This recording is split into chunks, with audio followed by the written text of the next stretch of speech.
আল্লাহ রাব্বুল আলামিন বলেন, ইয়া আইয়ুহাল্লাযীনা আমানু তাকুল্লাহা ওয়া কুলু কাওলান সাদীদা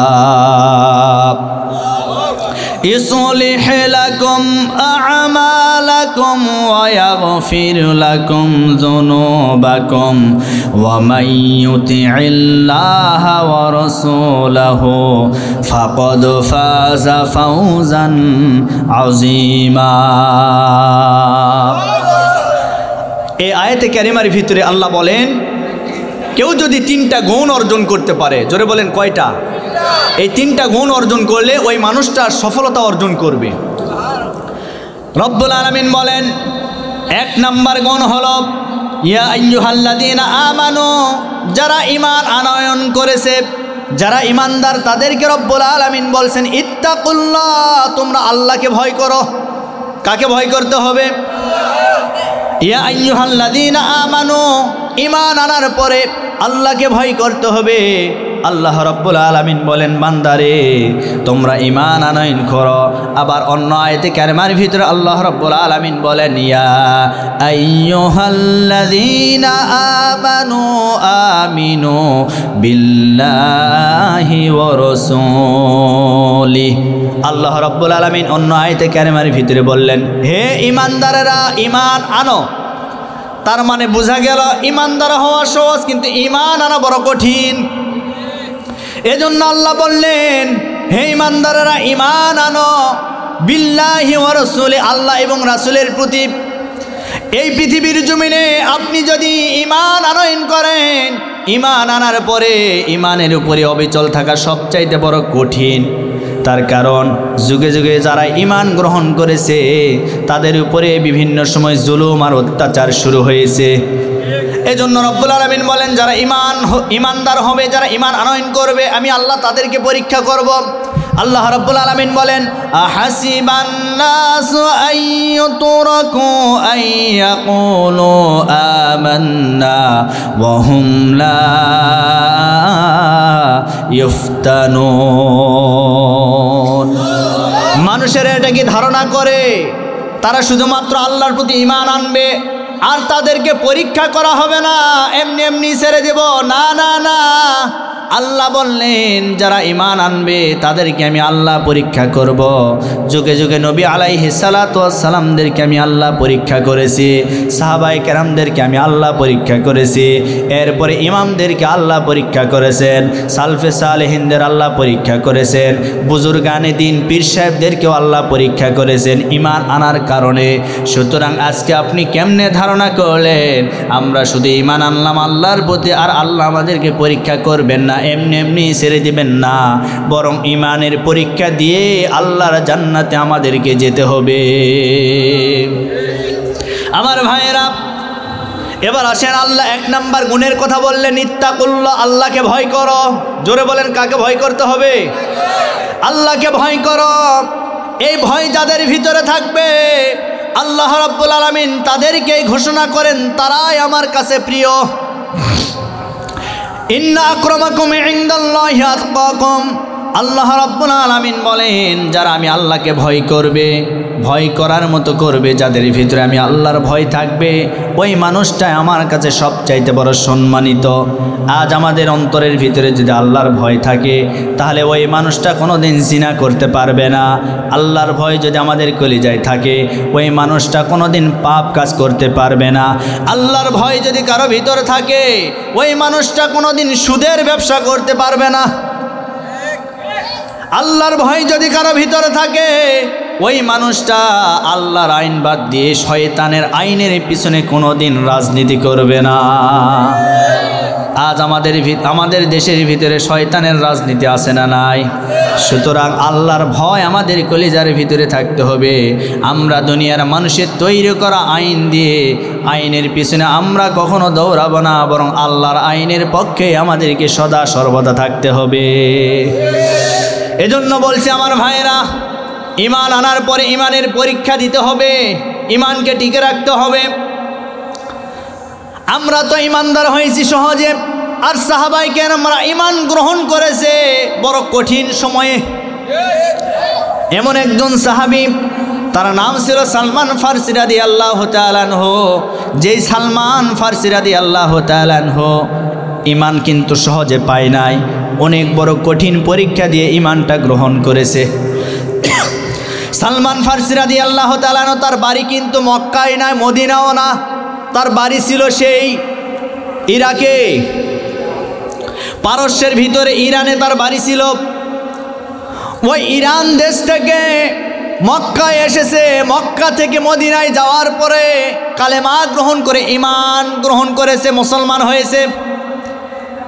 এই সালমান ফারসি রাদিয়াল্লাহু তাআলা আনহু মুসলমান হওয়ার জন্য আল্লাহর দ্বীন, এরপরে ইসলাম ধর্ম, আল্লাহর রাসূলকে অনুসন্ধান করার জন্য একটা কাফেলার সাথে সে তার দেশ থেকে মক্কায় প্রবেশ করেছিল। মক্কায় কিছুদিন থাকলেন, থাকতে থাকতে এক পর্যায়ে সে ছিল খ্রিস্ট ধর্মের, খ্রিস্টান ছিল সালমান ফারসি।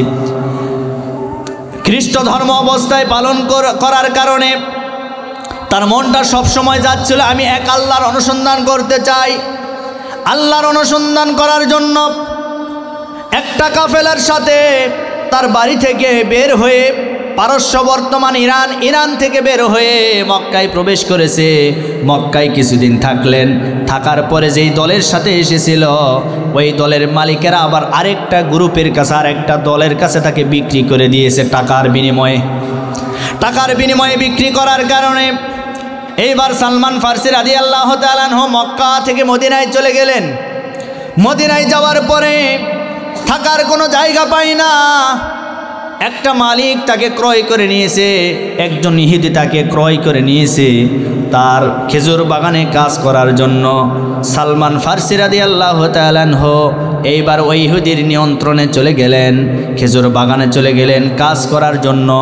কাজ করবেন খেজুর বাগানে, করতে করতে হঠাৎ করে আমার নবীজির আগমন ঘটে গেল। নবীজি মক্কায় আসলেন, আসার পরে নবুয়ত লাভ করলেন।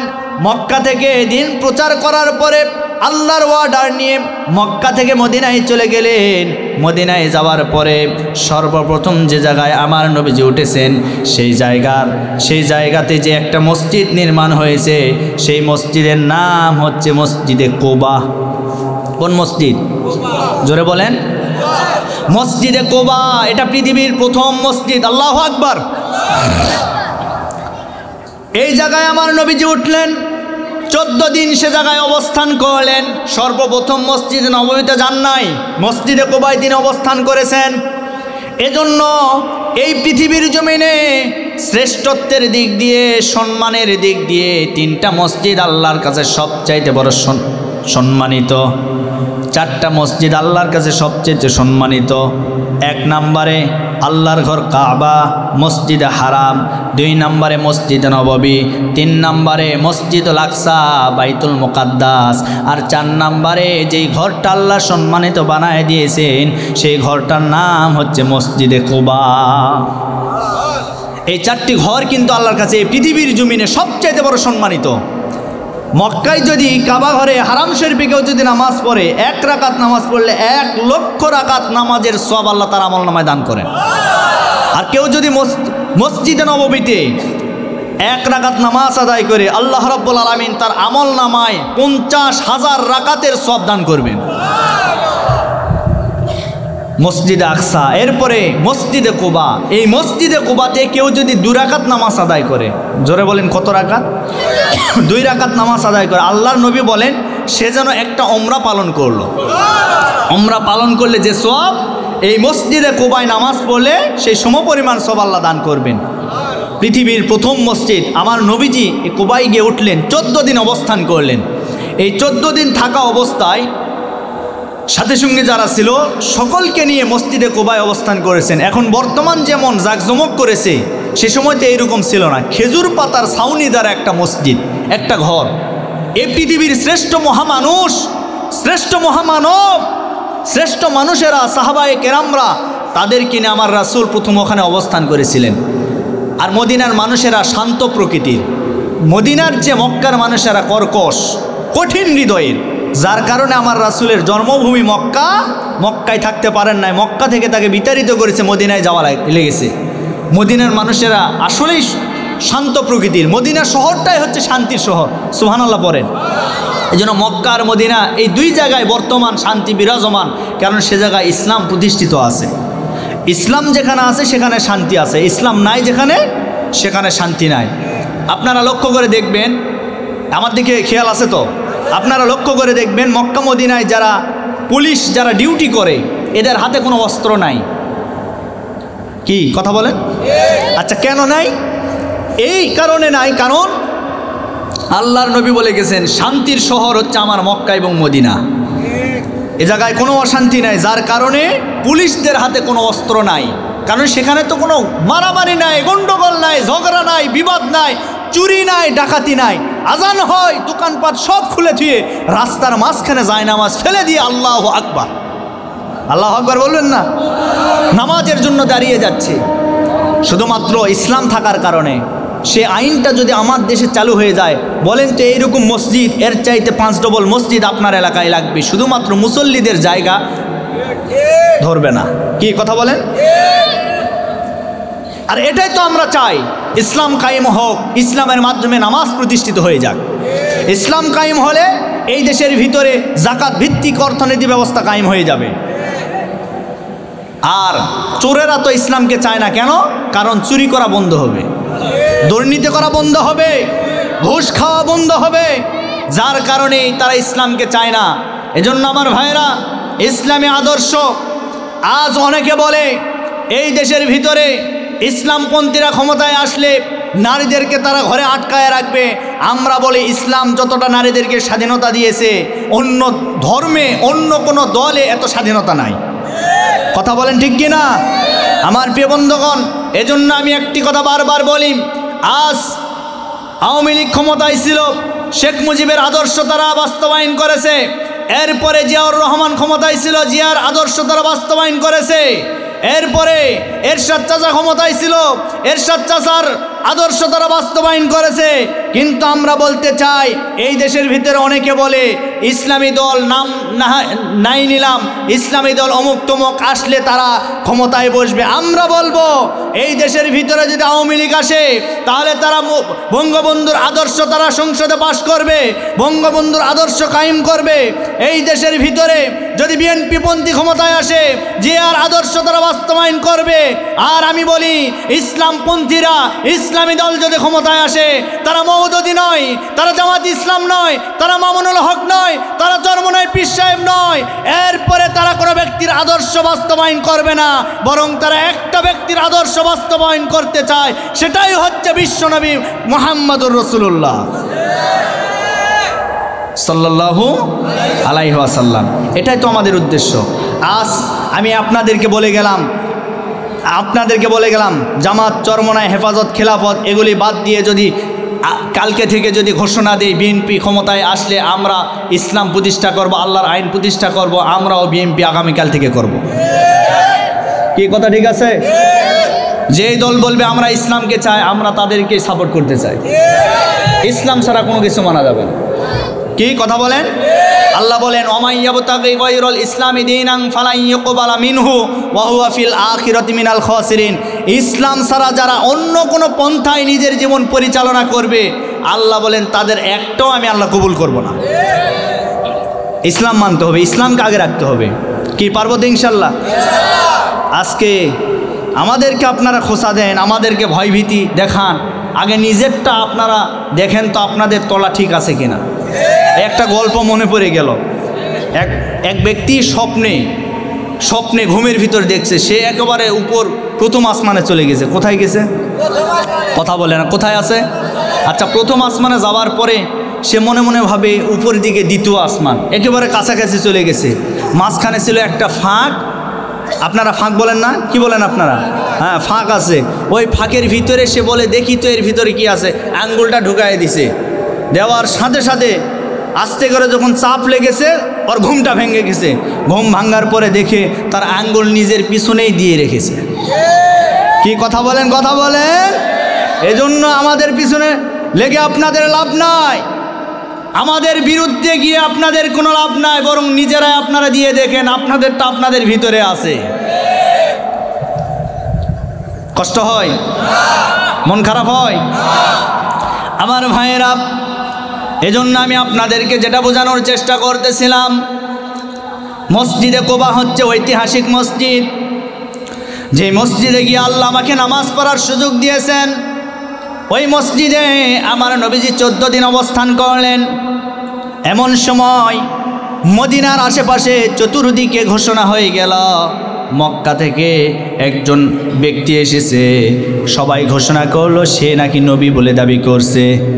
এই কথাটা সালমান ফার্সি যেই বাগানে কাজ করে, যে ইহুদির মালিকের কাজ করে, সেই বাগানের ভিতরে একজন ব্যক্তি ওই মালিককে গিয়ে যখন বলল, আপনি কি শুনেছেন ওই যে কুবা এলাকায় একজন ব্যক্তি এসেছে, সে নবী বলে নিজেকে দাবি করছে, তার কাছে মানুষেরা গিয়ে কালেমা পড়ে মুসলমান হয়ে যাচ্ছে। এমন সময় সালমান ফার্সি রাদিয়াল্লাহু তাআলা খেজুর গাছের উপরে কাজ করতেছিল। কাজ করা অবস্থায় ওই খেজুর গাছ থেকে আস্তে করে নিচে নামলেন। নিচে নামার পরে তার মালিক সহ যেই ব্যক্তি সংবাদটা নিয়ে এসেছে তার কাছে গিয়ে বললেন, আপনি কি বললেন? একজন ব্যক্তি এসেছে, নবী বলে দাবিও করছে, আপনি কি বললেন? এই কথা বলার পরে সে যখন জানতে চেয়েছে, তার মালিক তাকে থাপ্পড় মেরে বলছে, যা বেটা যা, গাছে কাজ কর, যা, এগুলি শুনে তোর কোনো লাভ নাই, যা কাজ কর, তোকে আমি কামলা নিয়েছি, কাজের জন্য নিয়েছি, এগুলি শোনার জন্য নেই নাই। মালিক তাকে ধমকাচ্ছে, কিন্তু তার তো মন মানে না, তার মন পড়ে আছে মদিনাওয়ালার সেই নবীর প্রেমে, সে মাতোয়ারা হয়ে গেছে, ইসলামের দিকে তার মনটা ঝুঁকে যাচ্ছে, সে মানে না, না আমাকে জানতেই হবে। মালিক যখন ধমক দিয়েছে আবার গাছে উঠেছে। গাছে ওঠার পরে সালমান ফার্সি এবার চিন্তা করলেন, এখন না, সন্ধ্যা যখন হবে আমি ওই ব্যক্তিকে দেখার জন্য আমি কুবায় যাব। সন্ধ্যা লেগেছে, কিছু মাল সামানে নিলেন, কিছু খাবার নিলেন, হাদিয়া তোহফা নিলেন, নেওয়ার পরে কুবায় চলে গেলেন। যাওয়ার পরে আমার রাসূলের দরবারে গিয়ে সালমান ফার্সি বিনয় ভাব নিয়ে বসে পড়লেন। ডাক দিয়ে বলেন, আমি আপনার নামে অনেক কথা শুনেছি, আমি আপনার কথা শুনলাম, আপনি ভালো মানুষ, আপনার হাতে মানুষেরা কালেমা পড়ে মুসলমান হয়ে যাচ্ছে, তবে আমি এই মুহূর্তে নয়, আমাকে আরও অনেক কিছু জানতে হবে, আমি এখন কালেমা পড়তে চাই না। তবে হুজুর, আমি আপনার কাছে কিছু খাবার নিয়ে এসেছি, আমি আপনাদেরকে দান করতে চাই, এটা যদি গ্রহণ করতেন আমি খুশি হয়ে যেতাম। আমার নবীজি সালমান ফার্সির কথা শোনার পরে আনন্দিত হয়ে গেলেন, খুশি হয়ে গেলেন। ডাক দিয়ে বলেন সাহাবায়ে কেরামদেরকে, ও সাহাবীরা, এই ছোট্ট বালক যুবক মানুষ যে খাবার নিয়ে এসেছে, দানগুলি নিয়ে এসেছে, এগুলি তোমরা গ্রহণ করো। আমার রাসূল হাত দিয়ে স্পর্শ করলেন না, তার কারণ শরীয়তের কোনো বিধান নাই, কোনো নবী রাসূলেরা যাকাত অথবা দানের কোনো টাকা খাবে বা ফলমূল খাবে, কোনো খাদ্য গ্রহণ করবে, এটা শরীয়তের ভিতরে জায়েজ না, এটা হারাম। যারা নবী হবে তারা দানের কোনো পয়সা খেতে পারবে না, দানের টাকা স্পর্শ করতে পারবে না। এখন সালমান ফার্সি কালেমা গ্রহণ করার জন্য তার দেশ থেকে মক্কায় মদিনায় এসেছে। ওই ইহুদির পাদ্রীর কাছে জেনেছিল যারা নবী হবে তারা কোনোদিন দানের পয়সা, দানের টাকা পয়সা, দানের জিনিস কোনো হাত দিয়ে স্পর্শ করবে না। তার মানে আমার রাসূল সালমান ফার্সির ওই দেওয়া উপহার হাত দ্বারা স্পর্শ করলেন না। সালমান ফার্সির 1 নম্বর আলামতের ভিতরে সে বুঝে গেছে এই ব্যক্তি হবে আল্লাহর নবী। এবার চলে গেলেন বাগানে, কাজ করলেন। আবার কিছুদিন পরে আবার খাদ্য নিয়ে আসলেন ওই মসজিদে কুবায়। আর গেলেন না, আমার রাসূল 14 দিন পরে চলে গেলেন মসজিদে নববীতে। মসজিদে নববীতে যাওয়ার পরে সেখানে অবস্থান করতেছিল। এমন সময় সালমান ফার্সি রাদিয়াল্লাহু তাআলা আনহু এবার কিছু খাদ্য খাবার নিয়ে আমার রাসূলের কাছে গেলেন। যাওয়ার পরে বললেন, হুজুর, সেই দিন তো আমি আপনাকে দিয়েছিলাম, কিন্তু আপনি ওগুলো গ্রহণ করেন নাই, কিন্তু আজকে আমি আপনার জন্য নিয়ে এসেছি হাদিয়া। আমি আপনাকে কিছু হাদিয়া দিতে চাই, আমি আপনাকে দান দিতে চাই না, আমি আপনাকে কিছু হাদিয়া দিব। যদি আপনি আমার হাদিয়া গ্রহণ করতেন আমার মনটা বড় খুশি হয়ে যেত, আমি বড় আনন্দ পেতাম। হুজুর, আপনি আমার হাদিয়াটুকুন গ্রহণ করবেন। আমার নবীজি সালমান ফার্সি রাদিয়াল্লাহু তাআলা আনহুর হাদিয়া গ্রহণ করলেন, নিজে খেলেন, সাহাবায়ে কেরামদের কে খাওয়ালেন। আমার নবীজি অত্যন্ত আনন্দিত হয়ে গেছে। সালমান ফার্সি রাদিয়াল্লাহু তাআলা আনহুর মনের বাসনা দেখে অত্যন্ত আনন্দিত হয়ে গেছে। এইবার সালমান ফার্সি আবার চলে গেলেন বাগানে। বাগানে যাওয়ার পরে কিছুদিন পরে সালমান ফার্সি আবার আমার রাসূলের দরবারে আসলেন। আসার পরে আমার রাসূলের দরবারে বসে আছে, কোনো কথা বলে না। হঠাৎ করে তিনি লক্ষ্য করে দেখলেন আমার নবীজি সকালবেলা একজন সাহাবী মারা গেছে। ওই সাহাবীর জানাজার নামাজটা আদায় করার পরে আমার নবীজি সাহাবায়ে কেরামদেরকে নিয়ে মসজিদে নববীর পাশে গারকাতুল বাকি অর্থাৎ জান্নাতুল বাকিতে চলে গেলেন লাশটা দাফন করার জন্য। জান্নাতুল বাকি মসজিদ নববীর পাশেই হাজার হাজার সাহাবীর কবর ওই জায়গায় আছে, যে জায়গায় আমাদের মা আম্মাজান আয়েশা সিদ্দিকা রাদিয়াল্লাহু তাআলা আনহা শুয়ে আছেন, যে জায়গায় অসংখ্য সাহাবীরা শুয়ে আছেন। আবু হুরায়রার মতো বিখ্যাত সাহাবী ওই জান্নাতুল বাকিতে শুয়ে আছেন। সেই জান্নাতুল বাকিতে সাহাবাকে দাফন করার পরে আমার ভাইয়েরা আমার নবীজি সামনের দিকে যাচ্ছিলেন, আর সালমান ফার্সি শুধুমাত্র পিছনের দিকে আমার রাসূলের পিছনে পিছনে যায়। আর বারবার কি যেন উকি মেরে দেখে আমার রাসূল পিছনের দিকে তাকায়, বারবার সালমানের দিকেও তাকান, আর সালমান কি যেন দেখতে চায়। হঠাৎ করে আমার রাসূল মনে মনে ভাবলেন সে আমার পিছনের যে নবুয়াতের মোহর আছে মোহরটা সে দেখতে চায়। আমার রাসূল সালমানের এই মনের বাসনা লক্ষ্য করার পরে পিঠের যে চাদর ছিল চাদরটা আস্তে করে ফাঁকা করলেন। করার সাথে সাথে সালমান ফার্সি রাদিয়াল্লাহু তাআলা আনহু লক্ষ্য করে দেখলেন নবুয়াতের যে চিহ্ন আমার রাসূলের শরীর মোবারকের উপরে আস্তে করে বিদ্যমান আছে।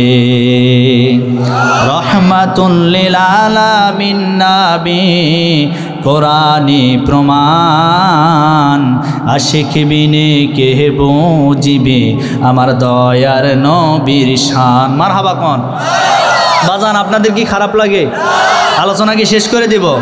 রহমাতুল লিল আলামিন নবী কোরআনি প্রমাণ, উম্মত বিনে কে বুঝিবে আমার দয়ার নবীর শান।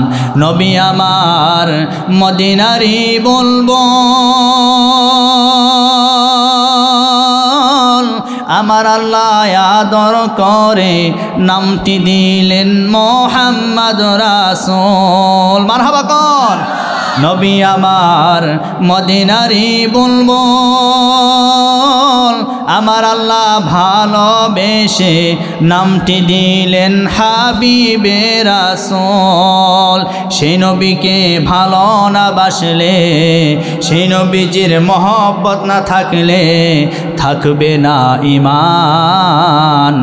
আশিক বিনে কে বুঝিবে আমার দয়ার নবীর শান, উম্মত বিনে কে বুঝিবে আমার দয়ার নবীর শান। মারহাবা কোন আমার রাসূলকে ভালো না বাসলে পৃথিবীর কোনো কিছুই আপনি পাবেন না। কথা বলেন। আমার রাসূল বলেন তোমার স্ত্রী, তোমার সন্তান, তোমার পরিবার সব কিছুর চাইতে আমাকে বেশি মহব্বত করতে হবে। সুবহানাল্লাহ কোন। এইবার নবীজি করলেন কি, সালমান ফার্সি রাদিয়াল্লাহু তাআলা আনহুর মনের বাসনা বুঝতে পারলেন। আস্তে করে নবীজি পিঠের চাদরটা ফাঁকা করে নবুয়াতের সিলটা নবুয়াতের মোহরটা তাকে আস্তে করে দেখায় দিলেন। দেখানোর পরে এবার করলেন কি, আমার ভাইরা সালমান ফার্সি বুঝতে পেরেছেন ইনি আল্লাহর রাসূল, ইনি হচ্ছেন শেষ নবী। এখন আমি আর ভুল পথে থাকতে চাই না। আমার নবীজি গারকাতুল বাকি জান্নাতুল বাকি থেকে মসজিদে নববীতে চলে আসলেন। আসার পরে আমার রাসূলের হাত ধরে বললেন হুজুর আমি আর ভুল পথে থাকতে চাই না, আমি অনেক ভুল করেছি। এই মুহূর্তে আপনি আমাকে কালেমা পড়ে মুসলমান বানায়া দেন। সালমান ফার্সি রাদিয়াল্লাহু তাআলা আনহু মুসলমান হয়ে গেলেন। মুসলমান হয়ে যাওয়ার পরে আমার রাসূল বললেন, ও সালমান তুমি এখন মুসলমান হয়েছ, এই মুহূর্তে তোমাকে আমাদের কাছে থাকা যাবে না, তুমি চলে যাও তোমার কাজে, তোমার মালিকের কাছে চলে যাও। তবে সালমান তুমি শুনে নাও, আমি তোমাকে আজাদ করতে চাই, মুক্ত করতে চাই। এইবার সালমান ফার্সি চলে গেলেন বাগানে যাওয়ার পরে আবার আরেক দিন আসলেন আমার রাসূলের দরবারে। আসার পরে সালমানকে ডাক দিয়ে বলেন, সালমান, কি অবস্থা? তোমার বাগানের মালিক কি চাই? যাও তোমার মালিককে বলো, তোমাকে আমরা মুক্ত করতে চাই। আল্লাহু আকবার বলেন। যাও, তোমাকে আমরা মুক্ত করতে চাই, তুমি বাগানে চলে যাও, তোমার মালিককে বলো। সালমানের মালিক একজন ইহুদি হয়ে থাকার কারণে, কর্কশ ভাষী হওয়ার কারণে সালমান ঠিকঠাকভাবে তার মালিকের সাথে কথাও বলতে পারে না। এইবার সালমানের মালিকের কাছে চলে গেলেন। যাওয়ার পরে ডাক দিয়ে বলেন, মালিক, আমাকে মুক্ত করার জন্য আপনি কি কি চান আপনি বলুন, আমি মুক্তি পেতে চাই, আমাকে মুক্ত করে দেন। বলে, আমি তো তোমাকে সহজে ছাড়ব না, তবে শর্ত হলো তুমি যদি আমাকে 300 খেজুরের চারা রোপণ করে দিতে পারো, আর যদি 1 ওকিয়া, যদি তুমি 5 ওকিয়া যদি তুমি আমাকে স্বর্ণ দিতে পারো, তাহলে এর বিনিময়ে আমি তোমাকে মুক্ত করে দিব। কত খেজুরের গাছ? জোরে বলেন। 300। আর কত ওকিয়া? জোরে বলেন কত? 5 ওকিয়া। এই 5 ওকিয়া স্বর্ণ আর 300 খেজুরের গাছ যদি রোপণ করে দাও, তাহলে তোমাকে ছেড়ে দেব।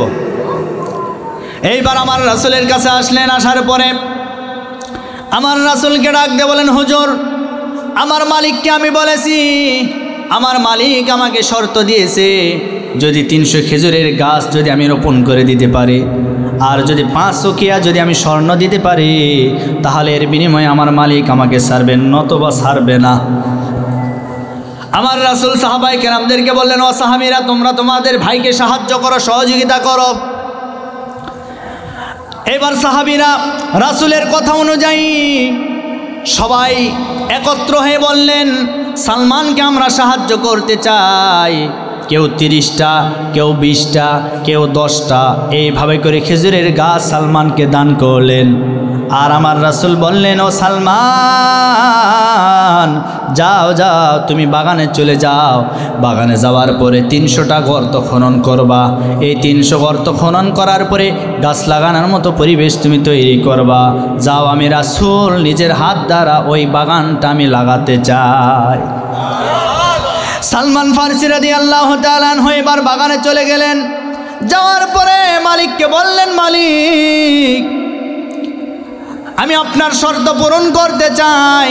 মালিক তো অবাক হয়ে গেলেন, মনে মনে ভাবে, আহারে, তোমার শর্ত, যাও, কোথায় পাবা খেজুরের গাছ, কোথায় পাবা স্বর্ণ? আমি তো জানি তুমি কিছুই পারবা না, যাও ওই জায়গাতে গিয়ে তুমি গর্ত খনন করো। সালমান ফার্সি রাদিয়াল্লাহু তাআলা আনহু গর্ত খনন করা শুরু করলেন। 300টা গর্ত যখন খনন হয়ে গেল, আমার রাসূলের কাছে গেলেন। রাসূলের কাছে যাওয়ার পরে বললেন, হুজুর, 300 গর্ত খনন হয়ে গেছে। এইবার সাহাবায়ে কেরামরা ওই যে 20টা 30টা করে খেজুরের গাছ সবাই একত্রিত করলেন। 300 চারা হয়ে গেল। আমার রাসূল সাহাবায়ে কেরামদেরকে নিয়ে বাগানে চলে আসলেন। আসার পরে আমার রাসূল একটা একটা করে নিজের হাতে চারাগুলি রোপণ করা শুরু করলেন, খেজুরের গাছগুলি রোপণ করা শুরু করলেন। এইভাবে 300 চারা রোপণ হয়ে গেল, বাগানটা তৈরি হয়ে গেল। বাগান তৈরি হয়ে যাওয়ার পরে সাহাবায়ে কেরামরা চতুর্দিকে পানি দেয়।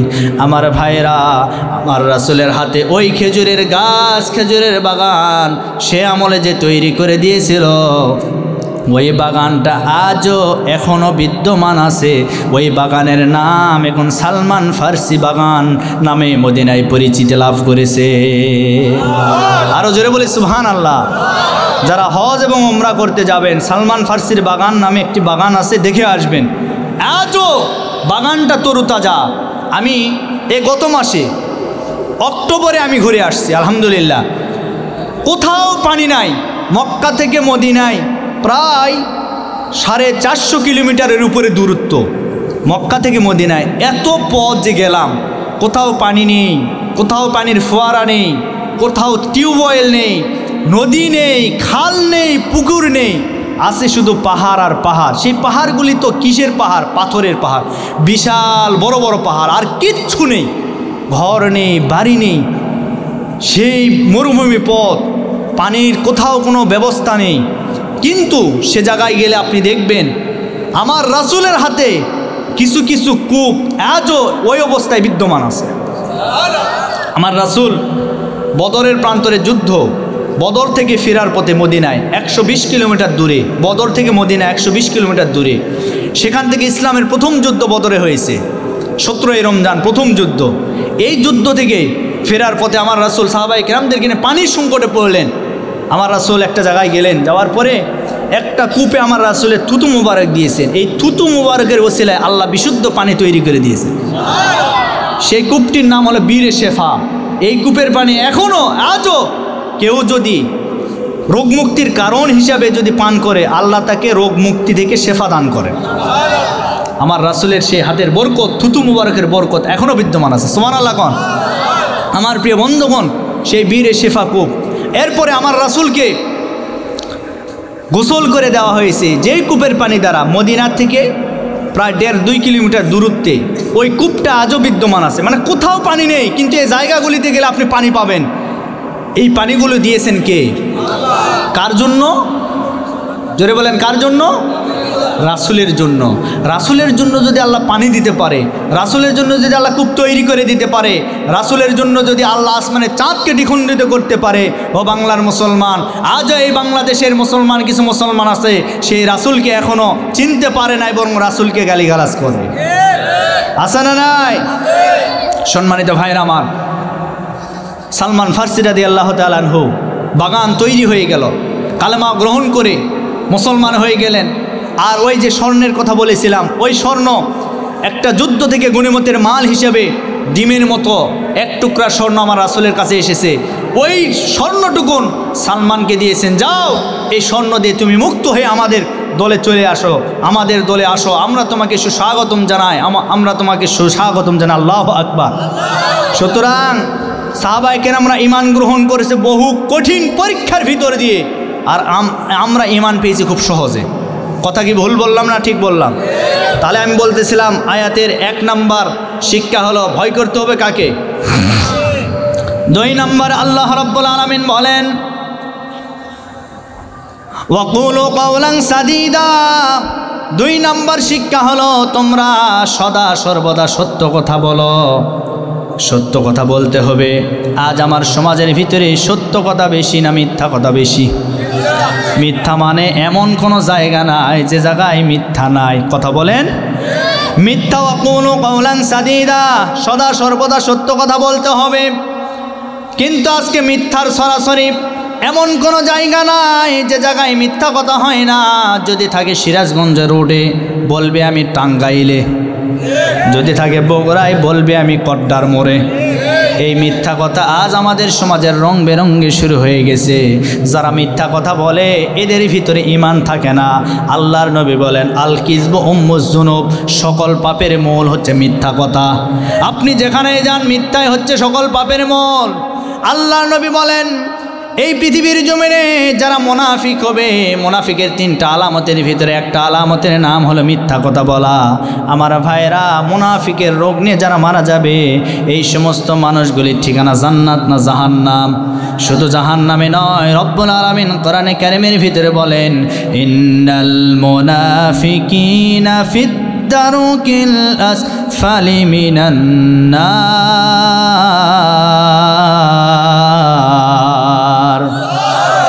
আল্লাহ রাব্বুল আলামিন বলেন নিশ্চয় যারা মুনাফিকের রোগ নিয়ে মারা যাবে এই সমস্ত মানুষগুলি জাহান্নামের 1 তলায় থাকবে না, জাহান্নামের 2 তলায় থাকবে না, বরং এই সমস্ত মানুষগুলি জাহান্নামের নিম্ন স্তরে অবস্থান করবে।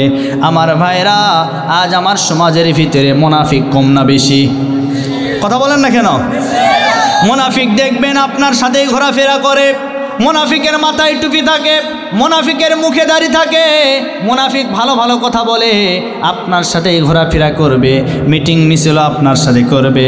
কিন্তু এই মুনাফিকদের আরেকটা চরিত্র হলো, এই মুনাফিকরা যখন আপনার থেকে আলাদা হয়ে যাবে তখনই দেখবেন ইসলামের ক্ষতি তারা তলে তলে বিভিন্ন জায়গায় করে বেড়াবে। এই সমস্ত মুনাফিকদের কাছ থেকে সাবধান থাকতে হবে আমার ভাইয়েরা। এজন্য সদা সর্বদা সত্য কথা বলতে হবে।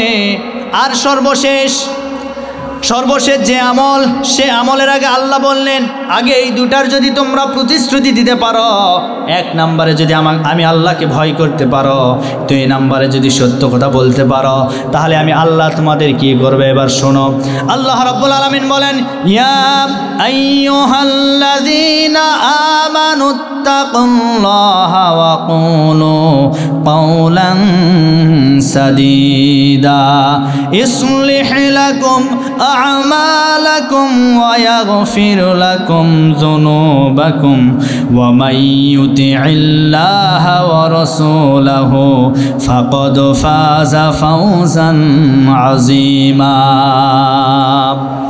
আল্লাহ বলেন, 1 নম্বরে যদি তোমরা আমাকে ভয় করো, 2 নম্বরে যদি সত্য কথা বলো, এই 2টা কাজ করার কারণে আমি রব্বুল আলামিন কি করব, ইসলিহ লাকুম আ'মালাকুম, তোমাদের আমলগুলি আমি আল্লাহ ইসলাহ করব, সংশোধিত করব। তোমরা যদি পাপ করে থাকো, ইয়াগফির লাকুম, আমি আল্লাহ শুধুমাত্র আমাকে ভয় করার কারণে, সত্য কথা বলার কারণে আমি রব্বুল আলামিন ইয়াগফির লাকুম, তোমাদের জীবনের সমস্ত পাপগুলি আমি আল্লাহ মাফ করে দিব। এরপরে যুনুবাকুম মানে কঠিন আযাব থেকে আল্লাহ আমাদেরকে মুক্তি দান করবেন।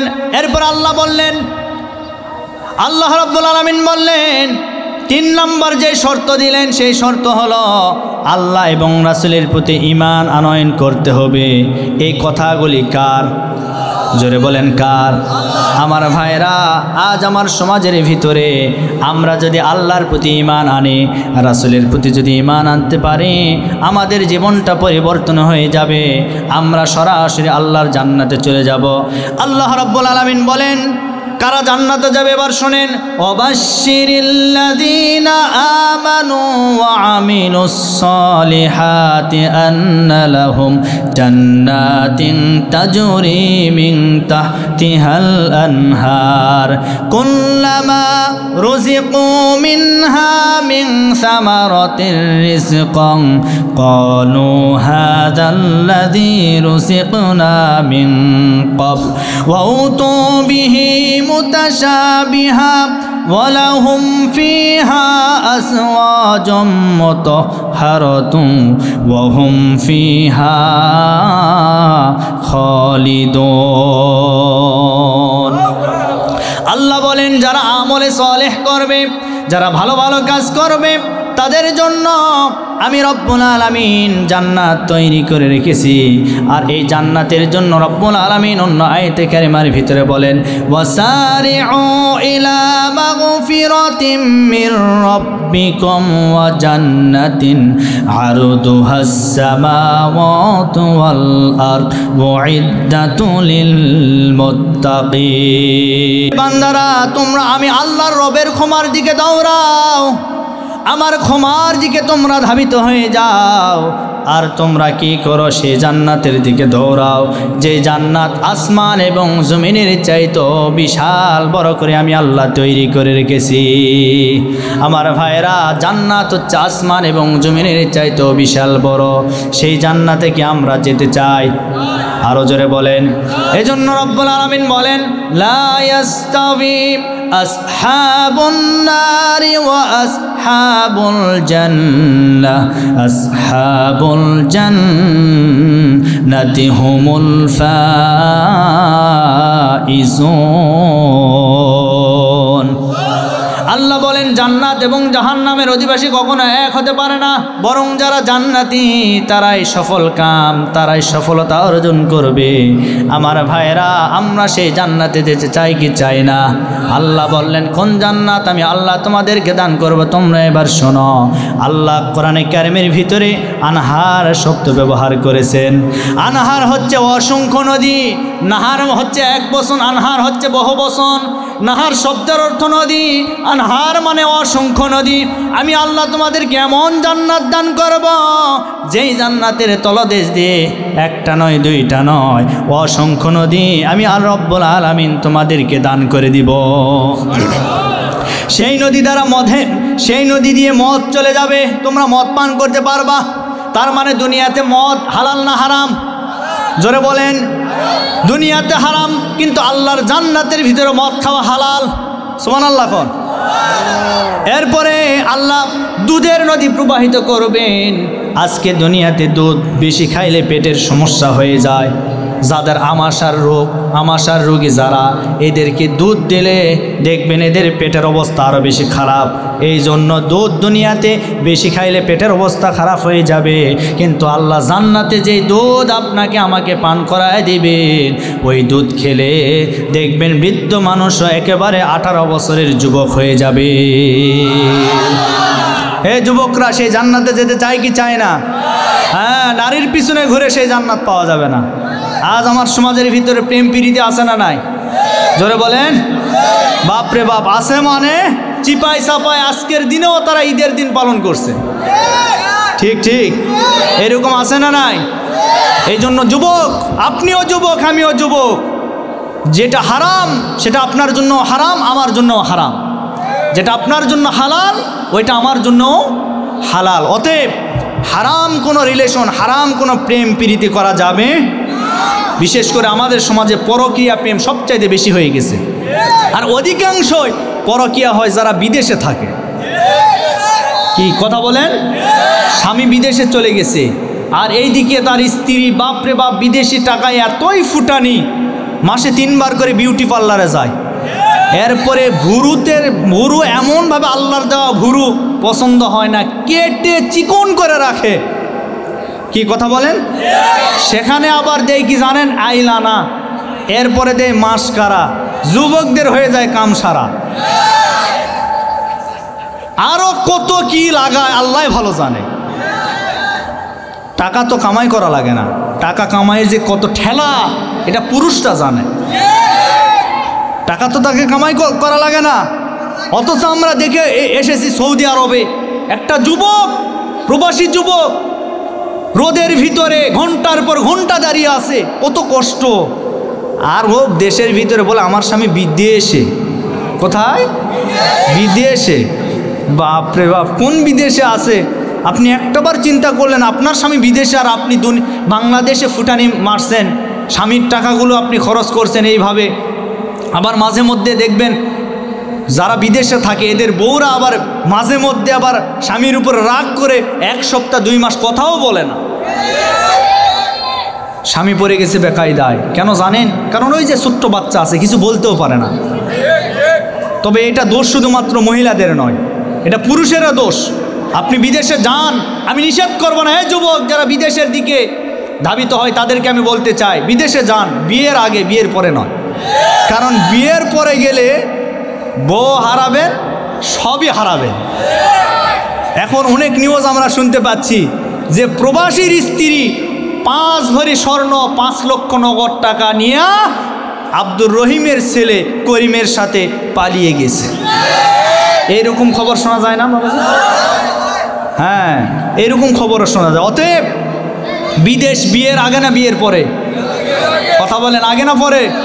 হ্যাঁ, বিদেশ যদি করেন, এখন যারা প্রবাসী এরা কোনো মন খারাপ করছেন, তবে বিয়ের পরেও যাওয়া যাবে, আমি নিষেধ করছি না। কিন্তু এখানে আরেকটি শর্ত আছে, সেটি হলো আপনি 3 মাস অথবা 6 মাসে হোক একটাবার আপনি দেশে আসেন। কারণ আপনার স্ত্রীর হক আছে তো ভাই, কি আছে না নাই? আপনার স্ত্রীর হক আদায় করতে হবে। দেশে আসেন, 6 মাসের ছুটি নিয়ে আসেন, অন্তত 15 দিনের ছুটি নিয়ে আসেন, এসে পরিবারকে সময় দেন। কারণ তারাও তো মেয়ে মানুষ। কি কথা ঠিক আছে না নাই? তাদেরকেও সময় দিতে হবে। কিন্তু এগুলি নেই, এগুলি নেই। গেছে তো গেছে 5 বছর 10 বছর, শেষ, জীবন যৌবন সব শেষ। এগুলি করে কি লাভ ভাই? এ যুবক ভাইরা, শেষ সময় আমরা এসেছি, এই শেষের সময় একেবারে। এই যে দেখেন আজকে ভূমিকম্প হয়ে গেল, বাপরে বাপ, কঠিন ভূমিকম্প। কিয়ামতের দিনের কথা মনে পড়ে গেছে। কেন জানেন? আজকে তো জুমার দিন, আর কিয়ামত তো হবে জুমার দিন শুক্রবারে। এই যে দেখেন এক মুরব্বী বাবাজি, এই যে বাবাজি, ও আচ্ছা আচ্ছা, এইদিকে যাবে, এইদিকে ব্যাগ লাগছে তাই না? আসবে আসবে, আবার আসবে। কি কষ্ট হয়? লিল্লাহে তাকবীর। আমি যেটা বলতেছিলাম, যুবক ভাই, মুরব্বী বাবাজির, আমরা একেবারে আলোচনা শেষ পর্যায়ে এসেছি। একটু মনোযোগ সহকারে শোনেন। দেখেন আজকে তো মনে হয়েছে যে মনে হয় কিয়ামত শুরু হয়ে গেল। ঢাকার সেই আশুলিয়াতে দেখলাম ফ্লাইওভার ভেঙে পড়ছে, বিল্ডিংগুলি ফেটে ফেটে পড়ছে, তখন আল্লাহর কোরআন সাক্ষী দিচ্ছে। আল্লাহ বলেন কি, ইদা জুলজিলাতিল আরদু জিলজালাহা, যেদিন আল্লাহ ভূমিকম্প দিবেন পৃথিবী লণ্ডভণ্ড হয়ে যাবে। ইয়া আইয়ুহাল্লাযীনা আমানুত্তাকুল্লাহা ইন্না জালজালাতাস সাআতা শাইউন আযীম। আল্লাহ বলেন তোমরা আল্লাহকে ভয় করো, আল্লাহকে ভয় করো। আল্লাহ একদিন ভূমিকম্প দিবেন, সেই ভূমিকম্পের মাধ্যমে পুরো পৃথিবী লণ্ডভণ্ড হয়ে যাবে। আজকের এই জুমার দিনে এই ভূমিকম্প হওয়াতে আমাদের অনেকের মনে আশঙ্কা, আল্লাহ হয়তো আর বেশি দিন পৃথিবী রাখবেন না, আল্লাহ হয়তো এইভাবেই ধ্বংস করে ফেলবেন। এজন্য বাবাজিরা, আর কয়দিন বাঁচবেন, আর কয়দিন বাঁচবেন? আসেন আমরা একটু ভালো হয়ে যাই, পাপাচার ছেড়ে দেই, জিনা ব্যভিচার ছেড়ে দেই, মিথ্যা কথা ছেড়ে দেই, আমরা নামাজটা ধরি, আমরা আল্লাহর হুকুম মানি, সমাজের ভিতরে দিন প্রতিষ্ঠা করি, ইসলামী আন্দোলনের সাথে আমরা নিজের জীবনকে জড়ায় দেই। দেখবেন আপনার জীবন এমনি সুন্দর হয়ে যাবে।